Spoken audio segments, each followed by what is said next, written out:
What's the point of society? It's actually to have fun. It's not really to struggle and suffer.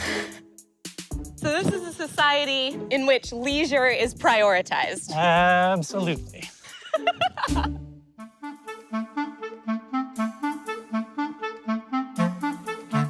We're here at Twin Oaks, which is one of the oldest intentional communities in the United States.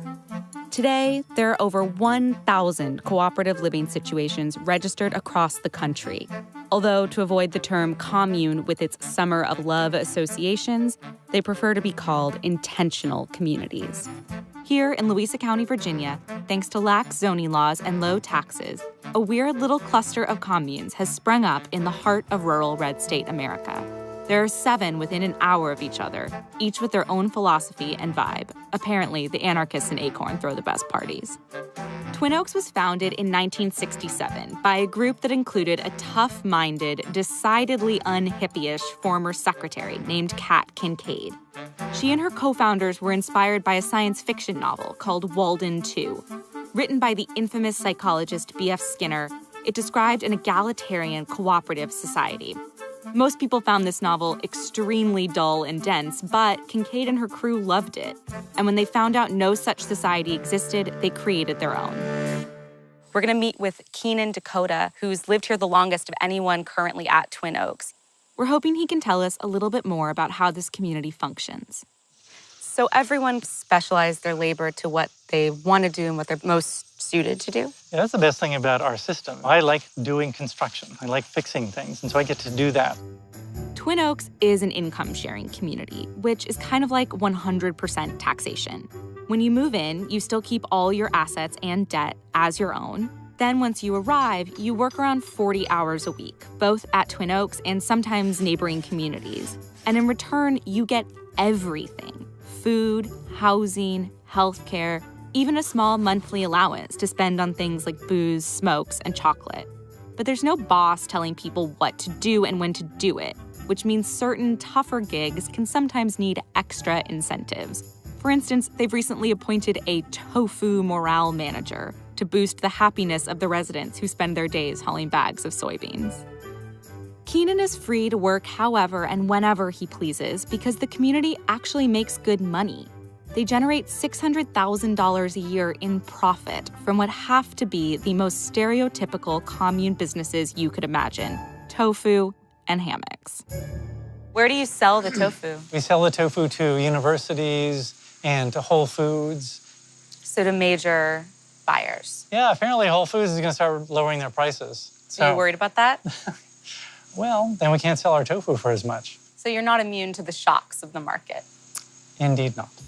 For over 30 years, residents at Twin Oaks produced every hammock sold in Pier 1 imports, Kirstie Alley's favorite purveyor of reasonably priced bedazzled pillows. And they no longer work with Pier 1. The demand was too great for their small labor force, but they still produce hammocks that go for upwards of $120 a pop.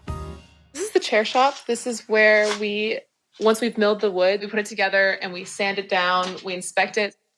And did you know how to do any of this before you moved here? Mm-mm. That's actually one of my favorite parts about Twin Oaks. It's like almost like a trade school. It's like you can come here and learn about gardening or woodworking or carpentry or animal husbandry or taking care of kids. It's like an endless cooking, like an endless list of things that you can learn and get better at. And if you want to take with you back into the world. The average stay at Twin Oaks is 10 years, and most residents don't seem in a hurry to get back to the real world. My parents were, go to school, get good grades, get into college, get a job. And a lot of millennials, a lot of people our age, in the mainstream, that's what they did all their lives, follow somebody else's plan. I mean, that was one of the things that I fell in love with the most early on was basically the lack of hierarchy here. And I worked a lot of jobs up until here that, go through your grind and work up the ladder and say all the right things and all that bullshit. It's just a beautiful thing when you're working alongside people and not feeling like you're on this lower rung. What is dating and sex like in a commune? I think there's a lot less focus on monogamy in the commune than there is definitely in the mainstream, which is actually another reason that I wanted to live here, because think there's a lot of problems with monogamy. What about a male perspective? When it comes to relationships here, they can be very tough. You can get into a relationship, and then when the relationship ends, if it's not on good terms, you're stuck with that person. They're here and they're ingrained in your life. You And they don't might wanna start go dating your anywhere. best friend. Sometimes the pool is exhausted and you're just waiting for new people to come around to see if there's anyone you click with.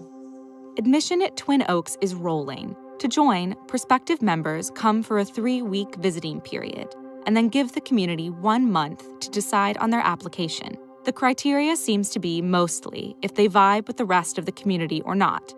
Twin Oaks isn't looking to fill out some survivalist dream team. Most people learn all the skills they need to work on Twin Oaks after they arrive.